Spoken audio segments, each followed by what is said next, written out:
Welcome to Nivas news. మా channel మీకు నచ్చినట్లయితే లైక్ చేయండి, షేర్ చేయండి, కామెంట్ చేయండి. మర్చిపోకుండా బెల్ సింబల్ని క్లిక్ చేయండి. సబ్స్క్రైబ్ చేయటం మర్చిపోకండి.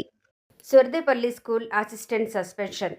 ఖమ్మం జిల్లా నేలకొండపల్లి మండలం సుర్దేపల్లి మండల పరిషత్ ప్రాథమికోన్నత పాఠశాలలో స్కూల్ అసిస్టెంట్గా పనిచేస్తూ ప్రస్తుతం జిల్లా విద్యాధికారి కార్యాలయంలో డిప్యూటేషన్పై పనిచేస్తున్న టి లక్ష్మణ్ రావును సస్పెండ్ చేస్తూ జిల్లా విద్యాధికారి స్థానిక సంస్థల అదనపు కలెక్టర్ డాక్టర్ పి శ్రీజ శనివారం ఉత్తర్వులు జారీ చేశారు.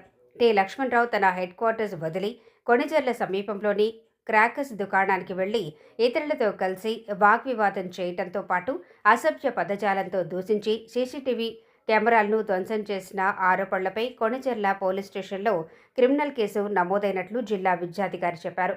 తెలంగాణ సివిల్ సర్వీస్ కండక్ట్ రూల్స్కు విరుద్ధంగా ప్రవర్తించినందుకు తన చట్టబద్ధమైన విధుల నిర్వహణలో నిర్లక్ష్యం, శాఖ ప్రతిష్టను భంగపరిచే చర్యలపై సస్పెన్షన్ చేస్తున్నట్లు ఆ ఉత్తర్వుల్లో జిల్లా విద్యాధికారి పేర్కొన్నారు.